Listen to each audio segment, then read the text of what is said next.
Ganun. Okay po. So, nandito na po tayo sa pangatlong araw at pagkatapos natin talakayin ang pre-cap number 1, form number 1 tungkol sa Built Heritage noong Miyerkules. Kahapon po, December 12, ay tinalakay naman natin ang pre-cap form number 2 tungkol sa Built Heritage. At ngayon araw po ay Intangible Cultural Heritage ang natin talakay. Ano? So, kanina habang naghihintay tayo ng mga kasama, ngayon Friday the 13th pa naman, pinalabas ko yung video recording ni Ma'am Rica Palis. At itong kanyang slides na ginagamit natin ay sa kanya din galing para sa mga teacher scholar ng Graduate Diploma in Cultural Education. So ito po yung Article 10 ng amendment ng National Heritage Act of 2009. So cultural education. So tinatalakay po natin yung mga katangian na intangible cultural heritage o sa Pilipino ay buhay na dulot. So maliban sa inclusive siya, representative, siya din ay community-based.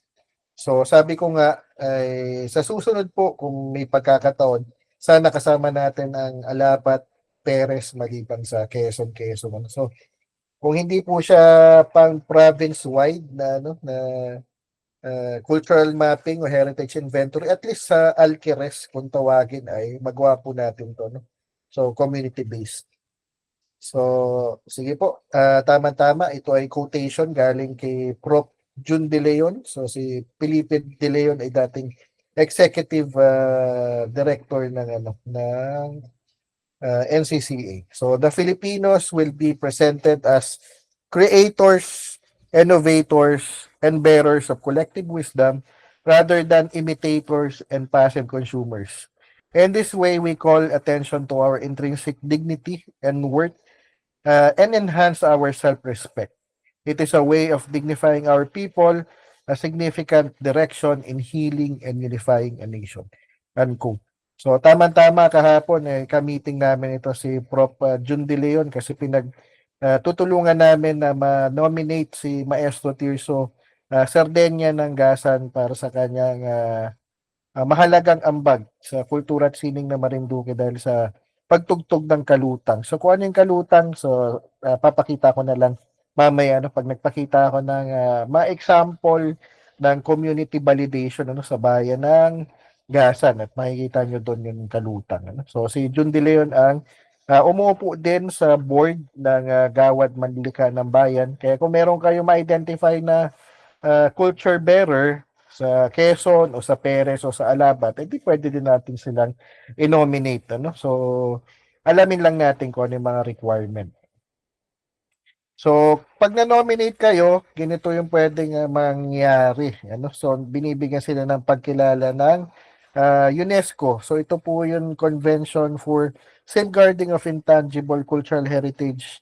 So, kung hindi nyo po masyadong nababasa, so i-zoom in na lang natin. So, ito ay para sa Darangin. So, ito ay epiko sa Mindanao. At yung pong isa naman ay sa norte, yun tagging ritual nila. So kung familiar tayo sa tag of war, so bago pa yung tag of war ay meron na yung mga kapatid natin na mga taga Cordillera. So UNESCO po ang nagbibigay mismo ng pagkilala. So pwede din po natin itong marating kung pagtutulong-tulungan po natin.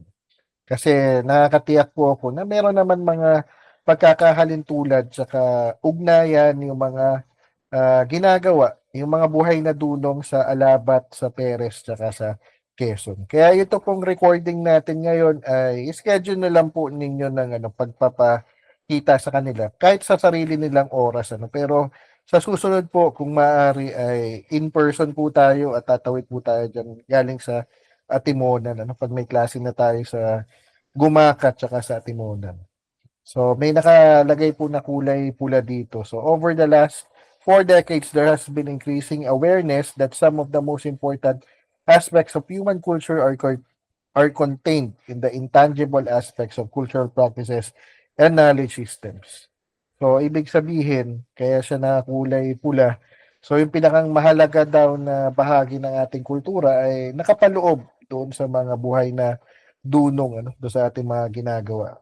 So cultural mapping is one way to transform the intangible and invisible into a medium that can be applied to heritage management, education, and intercultural dialogue. So wala po tayong ituturo sa mga teacher, scholars, at ganun din, wala silang itatransfer sa kanilang mga estudyante, kagaya ninyo na natututo sa heritage inventory kahit magkalayo po ang ating isla sa ngayon, pero darating yung panahon po yun ay magkakaugnay-ugnay. So kahapon po medyo napasadahan naman na natin to ano Ma'am Jel tsaka na Ma'am Hazel. So meron pong 5 yung domain ang intangible cultural heritage at in fact nakita niyo na rin yung ibang slides dito ano nung kahapon doon sa ating movable ano. So magkaugnay po talaga yan ano. So kung ang built heritage, yung mga struktura na more than 50 years, nakapaloob doon yung mga movable heritage na more than 100 years. So ito pong intangible cultural heritage, ang tatandaan po natin dito, intergenerational. Ano? So hindi 50 taon yung tao, yung edad. Hindi din po 100 years pag pinagsama-sama yung kanilang edad o yung taon. Ang binibilang po dito ay kung naisalin sa isang henerasyon tungo sa kasunod na henerasyon yung kaalaman ano. So meron pong transfer. So meron transmission na nangyayari. Okay po, proceed po tayo sa una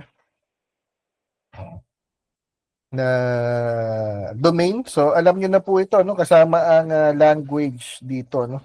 So oral tradition and expression. So ito po yung iba't ibang mga example, yung pong kanina, yung darangin ano, sa Lake Lanao, na dito po yun, ano, oral tradition. Pero kasama din dito yung mga dalangin, yung mga alamat, yun kasama po yun yung mga pangalan ng barangay, ano, ng legends, tapos yung mga bugtong, tapos mga kwentong bayan, yung mga tula. So by the way po, ito po nakikita nyo sa ilalim, yung mga parang baybayin na surat Mangyan-yan, ano? So galing sa Mindoro. So yan po ang kanilang poetry, ano? So yan po ang kanilang panulaan. At yung poetry, hindi naman po lahat yan nakasulat. Yung iba po ay chinachant, ano? So yan po yung mga example, ano? Daing, tsaka ulalim. So, pati yung mga joke, ano? So, sa Mindoro, maraming mangyan jokes. Tapos, sa kaalamang bayan, ano? So, folklore, tsaka folk tales. So, kasama po yung mga proverbs, tsaka mga expressions.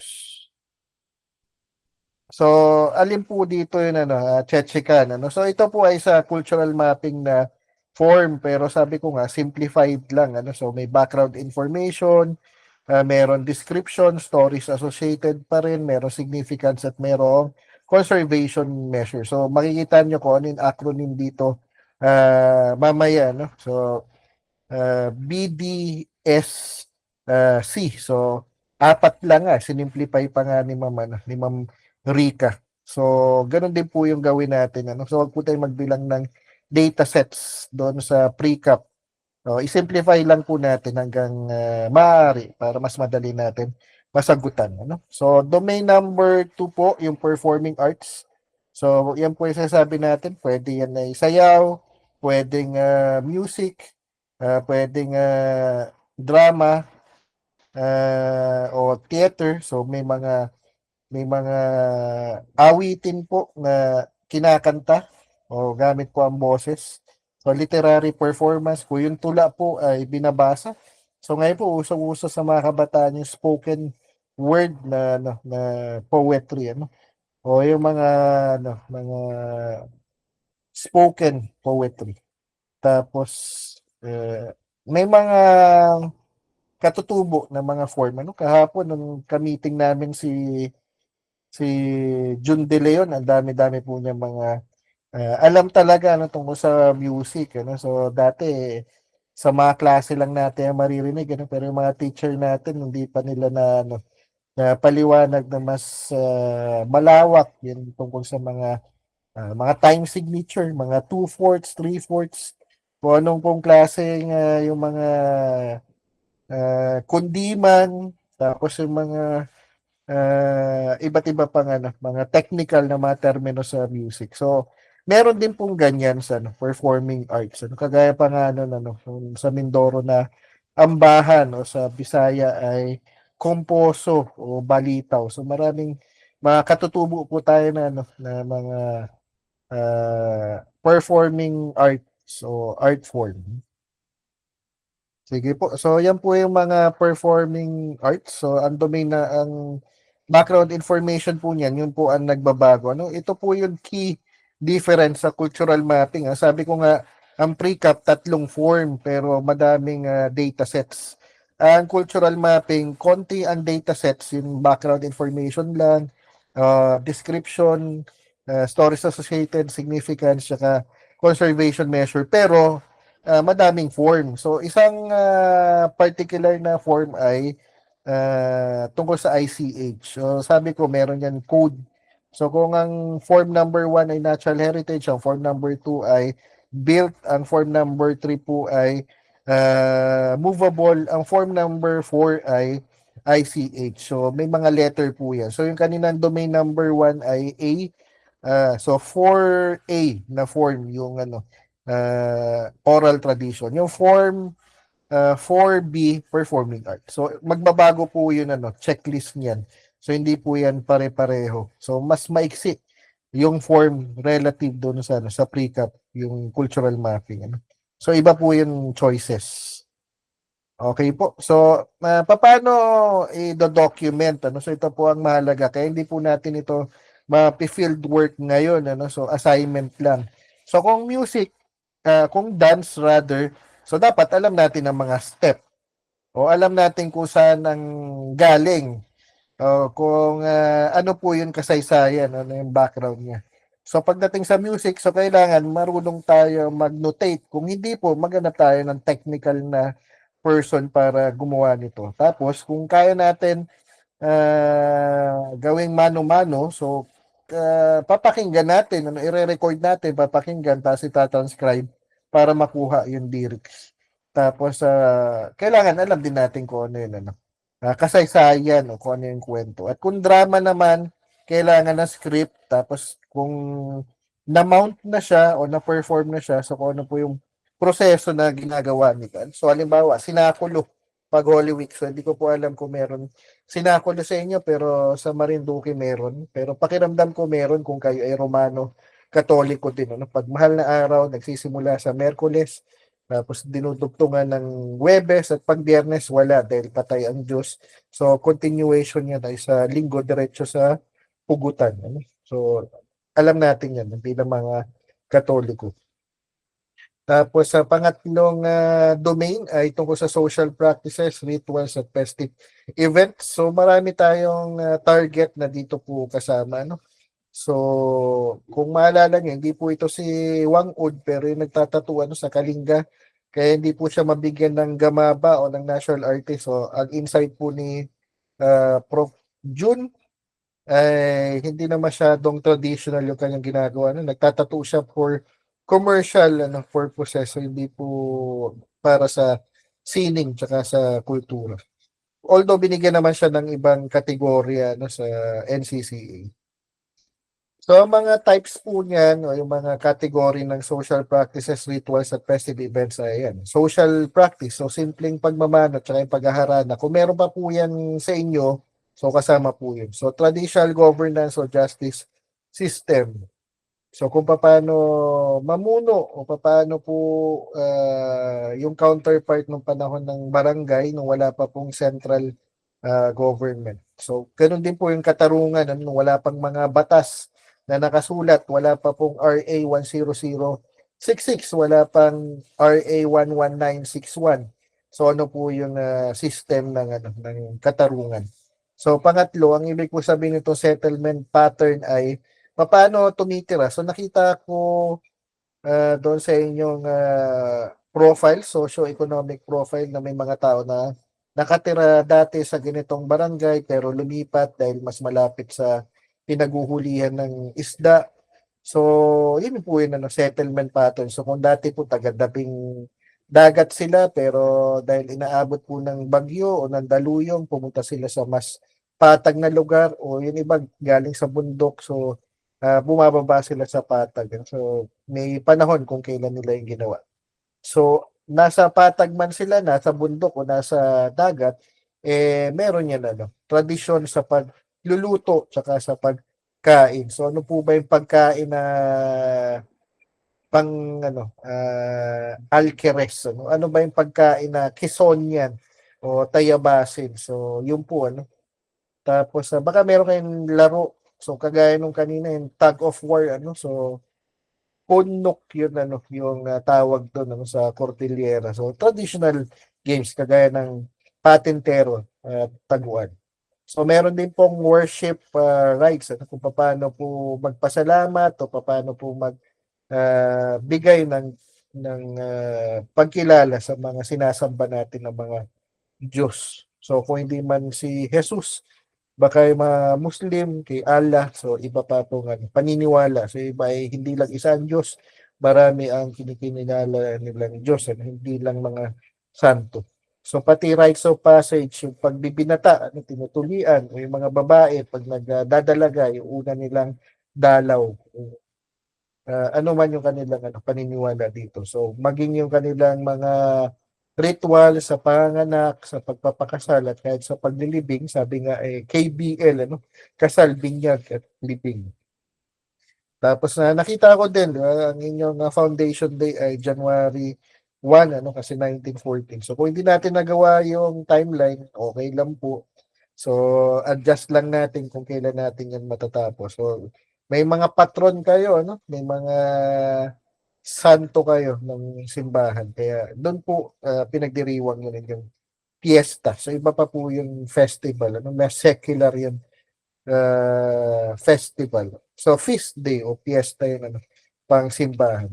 So baka meron din kinship ceremony sa mga mag-anak. So katakot-takot na mga reunion pag Pasko at pag summer kung kailan ang bakasyon. So kung ano pong ginagawa sa reunion, so pwede din po yung kung ang standard po natin dito, kung hindi 50 years, so 100 years, so basta po na isa sa tatlong henerasyon, so more than 100 years. So sabi ko nga, napanood ko kagabi unang episode ng 100 Years of Solitude ni Gabriel Garcia Marquez. So tungkol sa pamilya, nagpasalin-salin nakatira sa isang lugar na kung tawagin ay Macondo. So hindi yun lugar na maraming kondo. O hindi naman yung lugar na kilalang kainan nakalaban ng Jollibee, Condo, McDonald's. Okay po, so meron po silang mahabang kasaysayan ng kanilang pamilya, kamag-anakan, nagsimula ng lugar ng yung bayan ng Macondo. Siyempre walang totoong Macondo. Sa imahinasyon lang yun nung nagsulat si Gabriel Garcia Marquez na isang Colombiano galing sa Latin America. Okay po. So proceed po tayo. So saan po siya sa background information? So ito po siya. So remember pa to? Form 4C. So po siya. May bilang saka meron letra. So hindi katulad ng pre-cap. So pre-cap form number 3 lang ito. So sama-sama together na po siya doon lahat. So kung merong C, meron din D, knowledge and practices concerning nature and the universe. So kung makita niyo po sa kaliwa, yung pong parang merong dayami na kasuotan, sa Batanes po yan. So vacuum po ang tawag dyan kung di ako nagkakamali. So mas alam yan ni Ma'am Lad Argonza kasi taga Batanes. At syempre yung pangkanan ay nasa kanan ay Banawe Rice Terraces. So marami tayong paniniwala, madami tayong ginagawa dahil sa kaalaman ng ating mga ninuno tungkol sa kapaligiran natin. So, sa number 4 na domain ay meron tayong kaalaman tungkol sa kapaligiran, tungkol sa mga warning o signos pag malapit na ang sakuna. Tapos meron tayong may kaalaman tayo kahit hindi tayo tumitingin sa relo o sa kalendaryo, alam natin kung ano yung mga panahon. Tapos meron tayong kaalaman kahit hindi tayo mag-aral sa school, meron tayong galing sa mga ninuno, indigenous knowledge, at knowledge about flora and fauna. So meron tayong alam tungkol sa mga medicinal na mga gamot, katulad ng lagunti at iba pa. So, yung mga tanim ay diflora at yung mga hayop din naman ay fauna. So, maibalik ko lang kay Gabriel Garcia Marquez. So, ang sumpa kasi sa kanya dahil magpinsan yung mga ninuno, so hindi sila pwedeng mag-asawa. Dahil pag nag-asawa daw sila at nagkaanak sila, magiging baboy o iguana yung kanilang anak. Siyempre, hindi naging totoo yun. Pero, totoo na may sumpa yung pamilya nila. Dahil magkadugo yun, naging mag-asawa. So, doon nagsimula yung bayan ng Macondo. So, yung mga ninuno, hindi naman nila basta sasabihin na ganun kung hindi yung galing sa kaalaman nila tungkol sa mga halaman at mga hayop. And lastly, subsistence technology. So, ano yung ginagawa nila para mabuhay na pang-araw-araw kung nagtatanim sila, nanguhuli ng isda o nanguhuli ng ibang hayop at paano nila uh, ginagawa ng paraan para hindi masira yung pagkain. So, nung wala pang ref, yung refrigerator ng ating mga katutubo.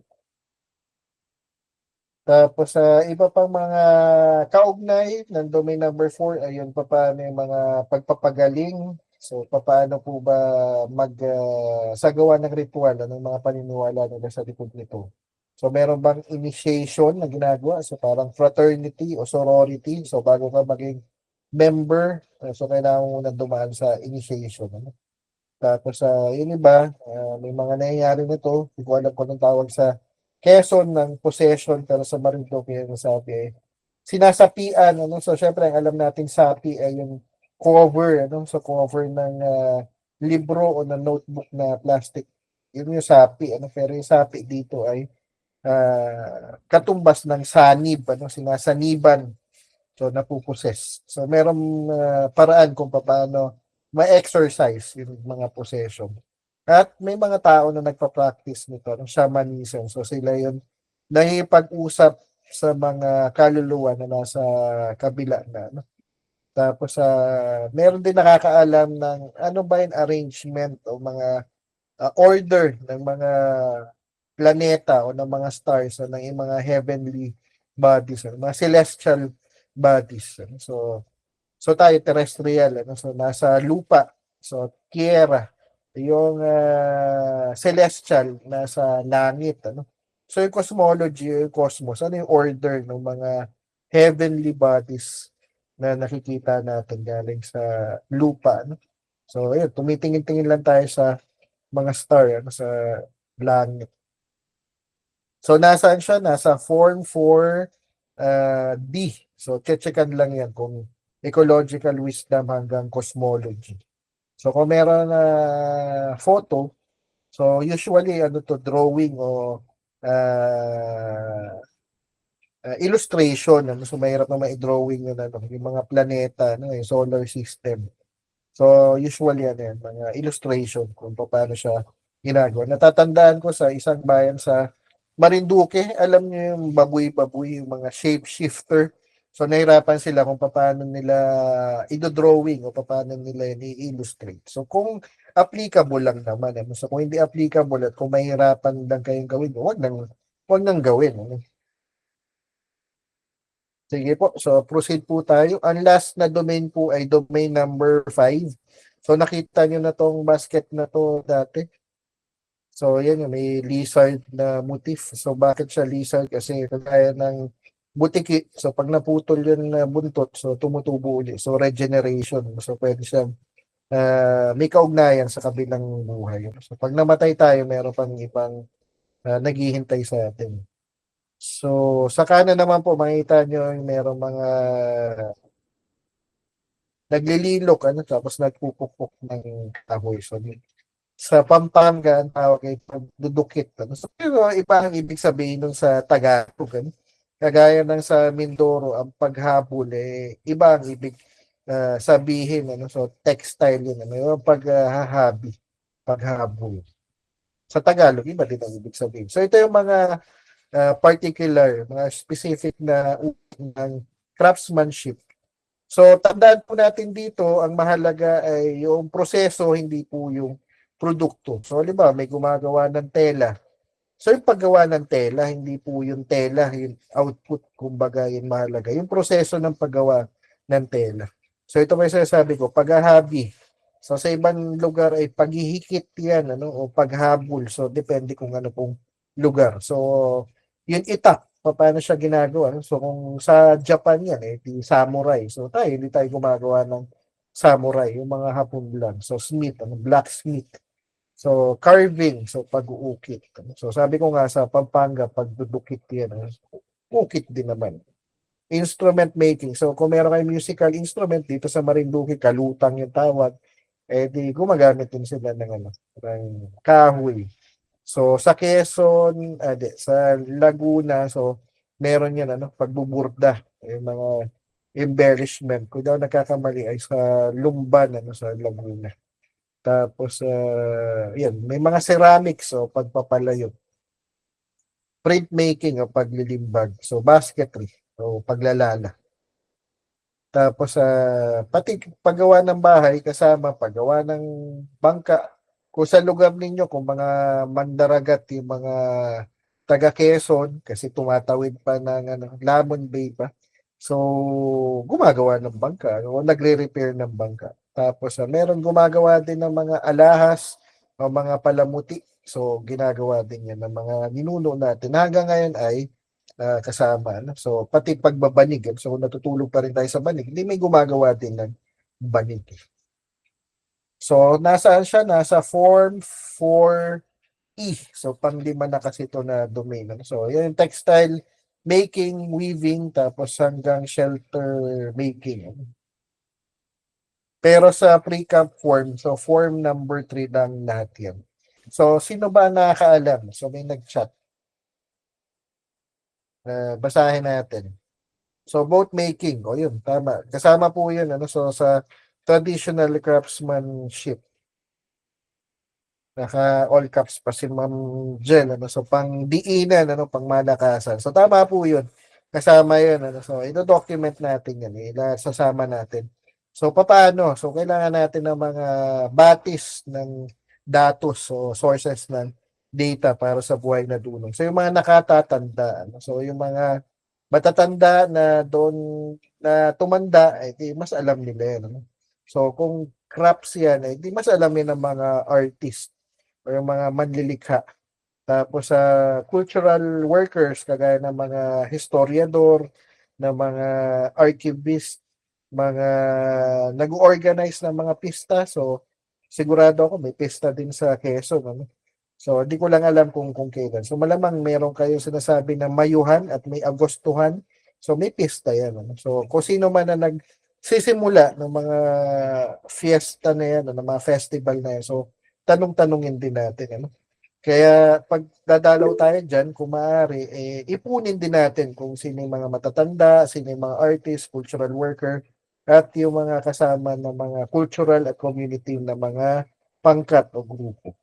So, ang mahalaga dito ay iipon natin o ma-gather yung mga culture bearers. Sila po yung gumagawa hanggang sa ngayon ng mga practice na ito-document natin na makukonsidera na buhay na dunong. So kung ang heritage houses o built heritage sa pangkalahatan ay 50 years and above, ang mga movable object o ilalagay natin sa form number 2 ay 100 years pataas. Yung pong ilalagay natin sa ICH o form number 3 ay yung tatlong henerasyon na ng pagsasalin. So kung yung boat making po ay tatlong henerasyon na, so pasok po yun. So ito po yan sinasabi ni Ma'am Rica, BDSC. So yan po yung mga data set o data field. So i-simplify lang natin. Kaya ito yung gusto kong material para sa pre-cap. Kasi may mga mnemonics na, may mga acronym na lang, BDSC. So ano nga po yung BDSC? So background information, description, significance, conservation measure. So, meron din naman 'yan sa pre-cap. Kaya pwede natin i-adapt ito. So, background information. So, ano po ba yung tipo ng uri ng cultural heritage na ina-identify natin. No? Tapos kung meron po tayong, kung maraming photos, ano yung pinakang mahalaga? Ano yung pinakang representative? Hindi pinaka-mahalaga, pinaka-representative. So, kung isa lang ang may lalagay natin, yun lang ilagay natin kung yun yung pinakang representative. At ilagay din natin kung saan barangay siya, ano yung geographical location, kung saan yung gumagawa libawan ng bangka. Eh, di pa ka nasa tabing dagat yun, barangay Silangan. Actually, pag isla, eh lahat ay tabing dagat. Ano? Pero, syempre, i-specify natin kung saan lokasyon. So, pag sinabing related domain, so kung siya ay nasa domain number 1 na, so baka mayroon pang ibang domain. No? So, halimbawa, domain number 5, traditional craftsmanship. So, baka related din siya sa, maliban sa domain number 5, ito syempre, domain number 4. So, given na yung domain number 5, so, ibang domain naman maliban yung boat making, kung boat making ang pinag-usapan, ano pang do sa 5 domain yung kasama siya. So, domain number 4 siguro. Tapos, sa background information din nakalagay do sa BDSC ay yung picture. Tapos, yung geographical location. Ito po yung meron latitude at longitude. Tapos, maliban dun sa domain na minamapa natin, ay di alin pa. So, kung traditional craftsmanship na siya, ano pa ang relation niya sa oral tradition, o sa performing arts, sa social practice? Di ba sa pre-cap meron areas of significance. So, ito po ay sa domain lang. So, 5 lang yung pamimilian. Actually, 4 lang yung pamimilian kasi yun isa, naka-specify na kung anong domain. No?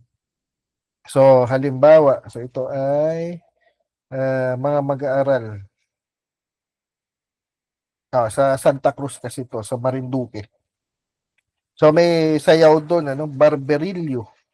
So yung mga gumagawa nun ay mga tinuturo sa klase. Kaya ito yung picture. So nakalagay ko sinong kumuha. So kung kailan kinuha, 1999. Tapos move on na tayo. So maliban sa background information. So description. So summary of the element. So, lagay natin kung sayaw yan, o kung music yan, o boat making yan. So, paliwanag natin kung paano ba nagsisimula, kailan siya kung kailan siya ginagawa. So, meron bang season, meron bang fishing season, meron bang close season, ano yung mga proseso na involved. So, para pagluluto ng pagkain, kung nakalatag ng ingredients, ano yung mga step number, kung ano susundan. Ano? So ano yung mga paniniwala? 'Di ba pag unang beses na gagamitin yung bangka, nagpapadugo kung yun ang tawag sa inyo rin So nagpapatay ng hayop So mas mayaman, di mas malaking hayop. Kung 2 paa lang yung manok, baka 4 na pa, baboy o baka. O yung iba ay may nagbabasag ng 4 kantos o ng bilog na gin. So bago siya ilagay para iwas aksidente o para swertihin sa maraming huli. Tapos ma-identify natin kung sino yung culture bearer. So sabihin na natin marami gumagawa ng bangka pero sino yon gumagawa ng bangka na may nagturo sa kanya na yung nagturo sa kanya ay galing pa sa kanyang mga ninuno kagaya ng mga nado sa kay Gabriel Garcia Marquez na nobela na ngayon ay Netflix na series. Tapos ito pa po yung isang mahalaga, yung mode of transmission. So, halimbawa, yung ginagawa natin ngayon, so galing kay Ma'am Rica, so siya ang gumawa ng slides na to. Tapos ginamit ko, na-record natin, tapos pinalabas nyo sa mga kasama natin sa Alabat, sa Perez, at sa Quezon. So, may mode of transmission. So, papaliwanag lang natin kung paano siya nagpasalin-salin. Tapos, kagaya po ng ibang listahan, halimbawa, yung form number 1, di ba, built heritage. Meron siyang list ng mga movable heritage na matatagpuan siya. Sa simbahan, meron mga religious object. Sa hospital, may mga gamit sa hospital. Pag bahay, di gamit sa bahay. So, yung movable na object naman, di, ganun din. May listahan din yun ng mga flora and fauna. So, sa ICH, Intangible Cultural Heritage, lahat po ng lista na doon. So, tangible, movable heritage, tapos sa flora and fauna. kasama, ano. So, ito po yung nilalagay sa description. So, summary, culture bearer, tsaka mode of transmission. So, ito po yung example din sa Marinduque. So, ito yung tubong o putong. So, sa Santa Cruz. So, ginawa na nila yan. Ano, merong filled out forms para sa social practice ng tubong. Ano. Tapos, ito po yung itsura ng listahan. So, na ano yan, na-expand. So, lalagay natin kung anong pangalan, tapos may picture, tapos kung ilan ang estimated age. Tanong, kung hindi pa 50 years, ilalagay pa ba? Halimbawa, tabo yung kailangan, o kaya plastic na corona. So, kung hindi pa po siya 50 years, o hindi pa siya abot ng 100 years, kung napapalitan naman siya, wag na po natin ilagay. Ano? Pero yung flora and fauna, mapapansin nyo, wala siyang edad. Kasi yung niyog o yung dahon o ano man damo, wala pa tayo, nandyan na. Wala na tayo, lupa na tayo, nandyan pa rin. So, wala siyang age talaga. Pero meron yan gamit. Tsaka kung may scientific name, ilagay nyo na rin. Ano? So, ito po yung example na ginagamit sa tubong or putong. Ano? So, meron lyrics. So, nakalagay yung mahigit sa 50 taon na. Tapos yun may mga bulaklak. So, dapat wala po siyang reproduce siya estimated age. Kasi rosas, matagal na yan. At pag wala na tayo, nandiyan pa rin ang rosas. So, meron pa pong stories associated. So, BDSC. Pero, yung stories, kaya siya S. So, stories or narratives associated with the elements at significance. So, ganito po yung itsura sa form ng cultural mapping. So, meron din niya sa pre-cap. Ano? So, ito po yung mga significance. So, political, historical, scientific, tapos maliban doon, na dito din spiritual, social, cultural, tsaka aesthetic. So, yung cultural po ay given na yun. Ano? So, hindi ko na yun sinasama, pero sinama pa rin dahil yun po ang sinulat, nag-fill out ng form, sinama pa rin yun, cultural. Ano? Tapos, para naman sa BDSC, so, ang kasunod po niyan ay conservation status. So, assessment of practice. So, condition, constraints, tsaka measures and description, safeguarding measures taken. So, may mga option naman yan. Checkan lang po natin. Ano? Kung ano na yung ginagawa. So, ito po yung pagkakaiba ng pre-cap tsaka ng cultural mapping. Dito po sa cultural mapping, ano na yun, ano lang yun ginagawa na, ano? So, hindi mo pwedeng ilagay dito yung hindi pa nagagawa o yung dating ginawa. Sa pre-cap po, kung threat, so may potential na threat o yung threat ngayon, so nilalagay pareho. Ano? So, sa cultural mapping, hindi. Yun lang ngayon, yung assessment sa kasalukuyan, hindi po yung previous.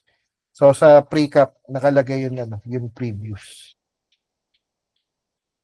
Okay po. So meron po ba kayong tanong o paglilinaw bago tayo mag-proceed? So meron po ako dito nakuha na example ng ano yun end product, ano yun pinakang output nitong lahat ng to. So kahapon po pinakita ko po yung nung unang araw pinakita ko yung listahan ng ng target at binigyan ko kayo ng kopya.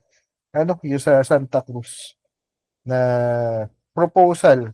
So nakalagay po doon ay kung bibilangin lahat parang wala pala nakalagay na bilang pero nasa 200 kung hindi ako nagkakamali. So tingnan na lang natin kung ano yung summary. So ito na po yung natapos and ito po yung natin inaasahan na magagawa na ipapasa natin kung makatapos po kayo. Okay po ba? Nakikita niyo po ba Ma'am Hazel at Ma'am Jel? Okay. Opo, tapos sinoob yung bangka. So ayan.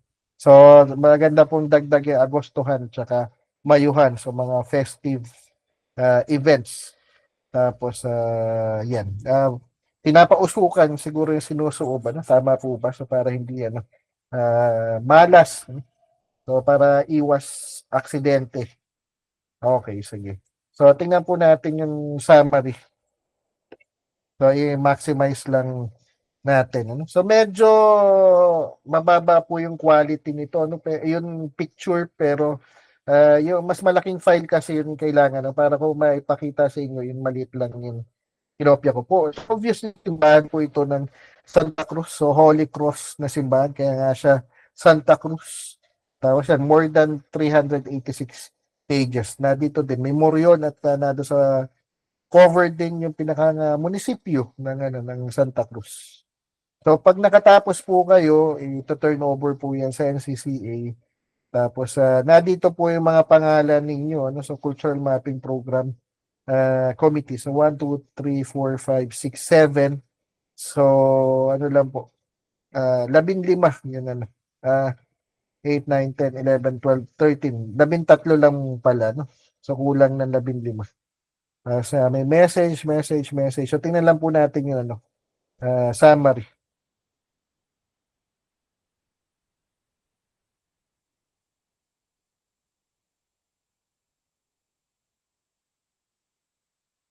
So, ito po yung mangyayari pag meron kayong ano,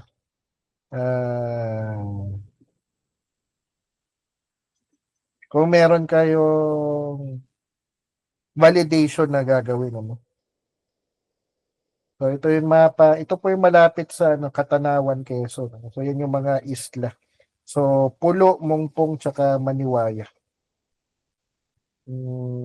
So, ito po yung mga laman ng, ano, ng cultural mapping. So, land formation, bodies of water, so flora, tsaka fauna, protected area. So, yung mga forms po ang nakalagay dito kaya marami. So, ang focus po natin ay itong significant intangible cultural heritage. So, may oral tradition, performing arts, social practice, traditional craftsmanship. Tapos ito po yung hinahanap ko, ano, na pwede natin gawin o pwedeng gawin ni Sir Jericho. So, yung form number 7 sa cultural mapping tungkol sa LGU. So, ito po yun.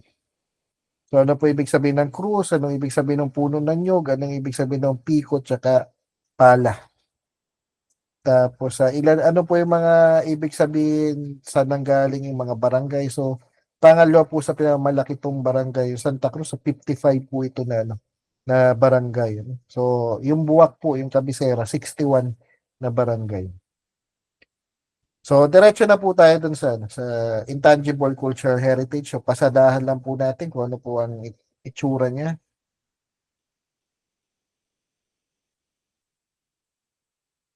Okay. So ito po yun domain number 1, tama po, oral tradition and expression. So kung may sinakulo po kayo, ganyan yan ilalagay. Tapos may mga picture, so hindi lang isang picture. Tapos meron related domain, so performing arts. Tapos meron siyang summary of elements. Tapos merong culture bearer. So may mode of transmission. Tapos listahan ng ano. So, nakalagay dito, wala. Ano? So, walang blank. Pero nakalagay, wala. Ano? So, significance, assessment of the practice.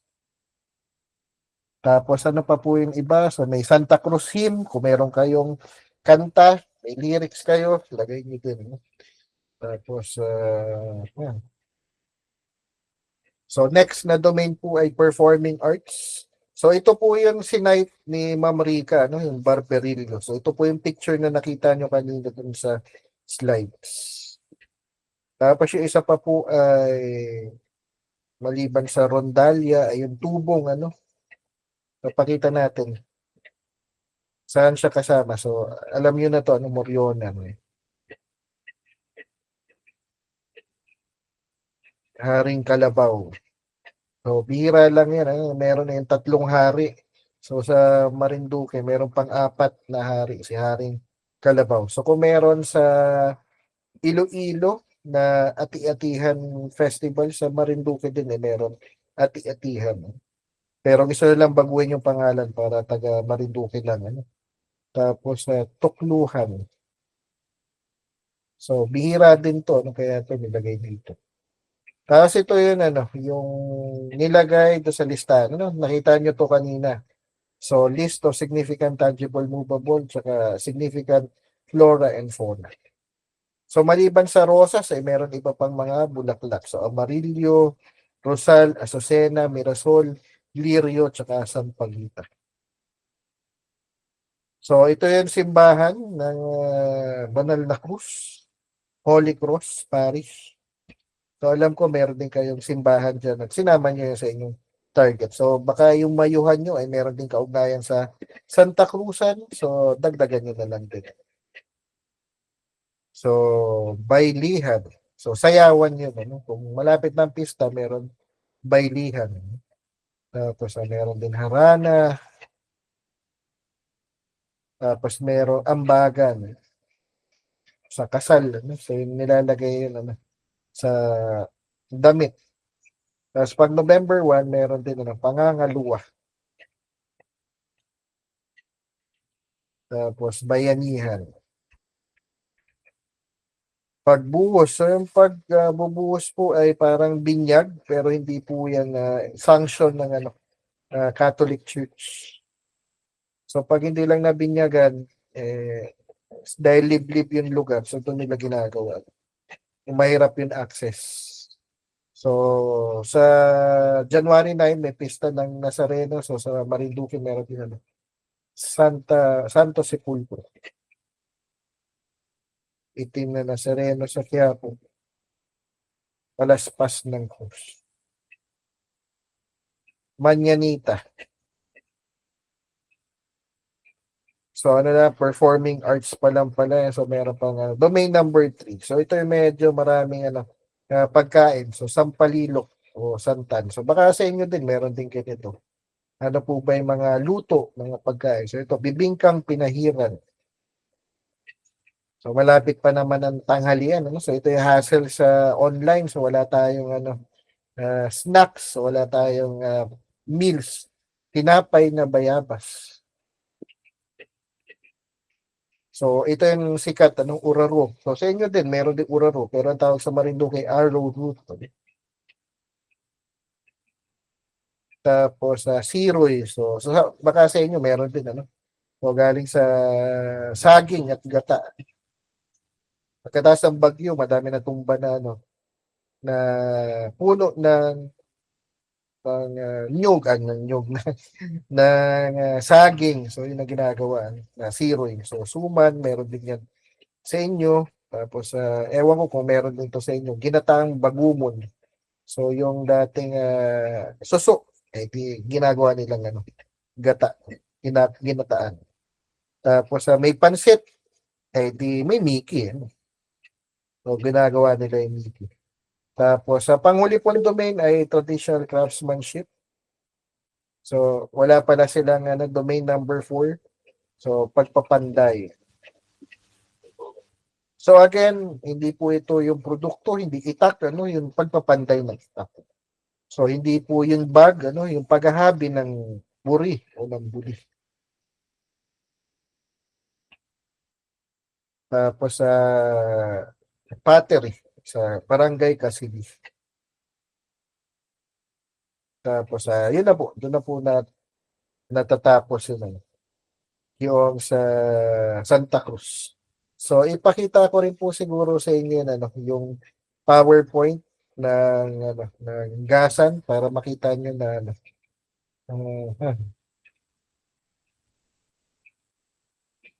yung proseso ng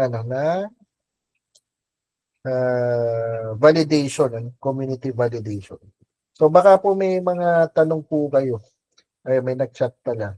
Sorry po, surabot dito. So, Siroy po ay surabot. Okay, maganda, na meron kayong mga local na katawagan, So, pareho lang na saging yun na may gata, pero iba po yung tawag sa inyo, surabot. So, maraming salamat po, Ma'am Jel, So, ang mangyayari, part na rin ito ng critical next step.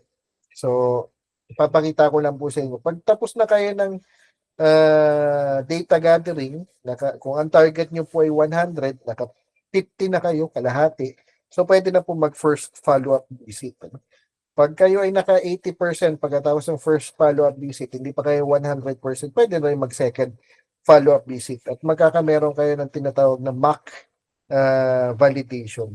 So ito pong ipapakita ko sa inyo, yung mismong validation na ano, so hindi po natapos sa isang araw yung validation sa dami ng target. Ito pong halos kasabay nung sa Santa Cruz.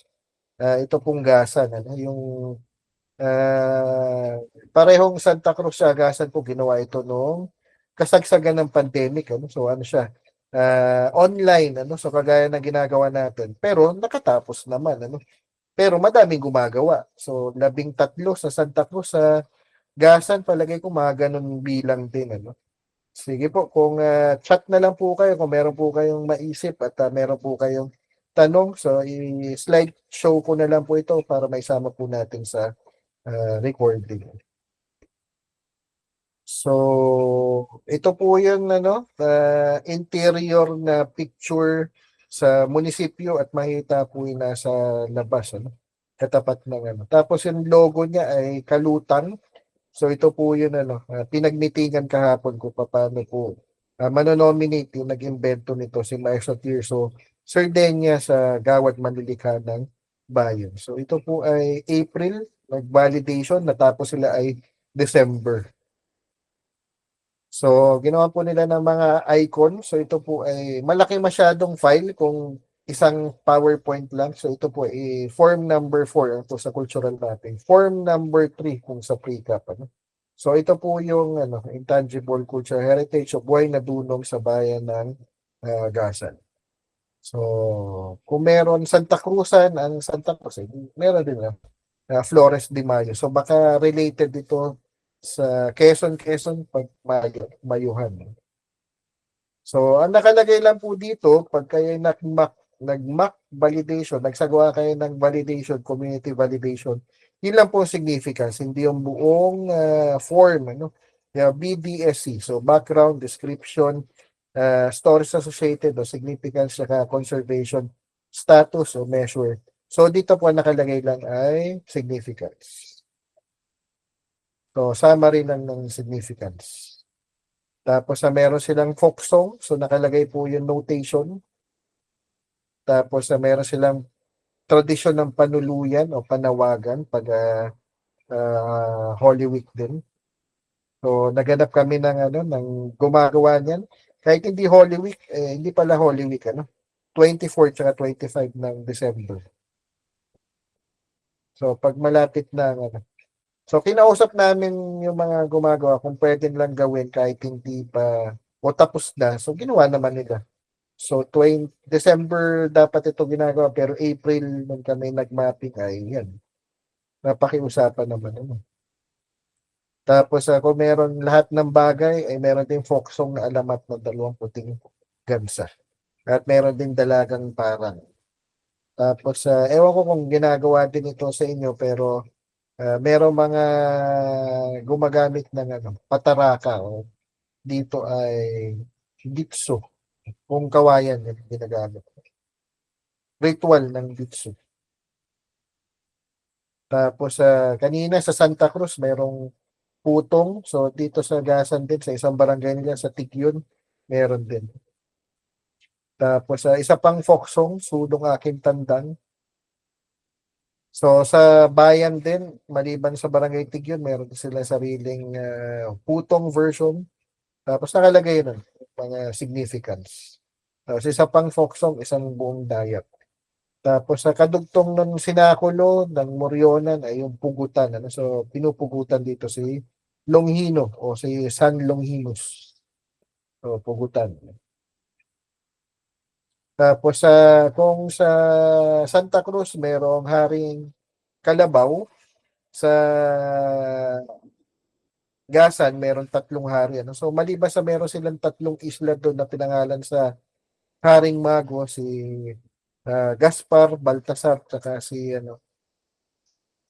Melchor. Yun din, meron din silang reenactment ng 3 hari. So meron din silang ritual, alba. So sinama din nila yan. Tapos pagbubuling.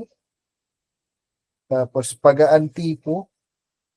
Ito yung pinakasikat, Gasang-Gasang Easter Sunday street dancing festival na more than 20 years na nila ginagawa. So paano to ginastify? So mahalaga dito tatlong henerasyon na. Ito 20 years pa lang. So significant. Mataas ang kanyang significant value. No?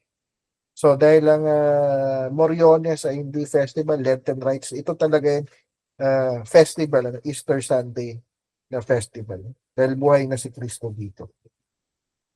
Tapos pag August, kagaya din ng birthday ni Quezon, ayun sa Gasan, yan din ang kanilang pinaka-foundation. Kaya spin-off lang ito nung Kalesa, pero ginawa nilang ornamental, Kalesayahan. Kalesa tsaka Kasiyahan. Tapos pag tutugtog ng kalutan, so ito yung ginagawa ni Maestro Tirso Certeño. Tapos siyempre Moriona, no? Palagay ko sa Katanawan ang tawag ay Centurion, pero ganun din may Morion. Tapos ang kaiba sa Morion sa Gasan ay mga higante. So, Niños Inocentes. Pagbuo ng krus.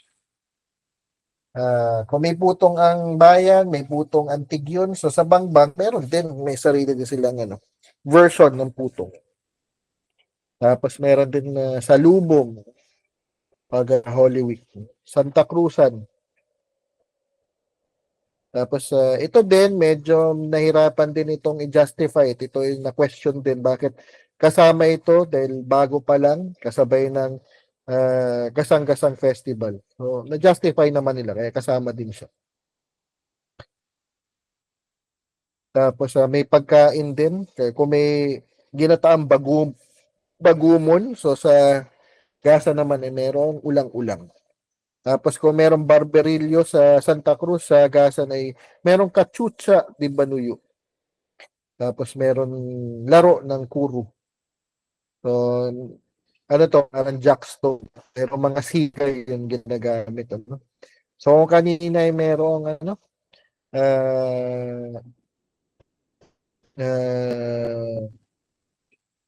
pag Holy Week, so meron din pagpapatarakan. So, yung maingay, nasa unahan ng prosesyon. Tapos, yan, pasyon, kung saan ginagawa pag Holy Week din. Tapos, sa lunsod, kung may galing sa Oraro, ito din, galing din sa Oraro, pero hindi cookies, kundi pancake.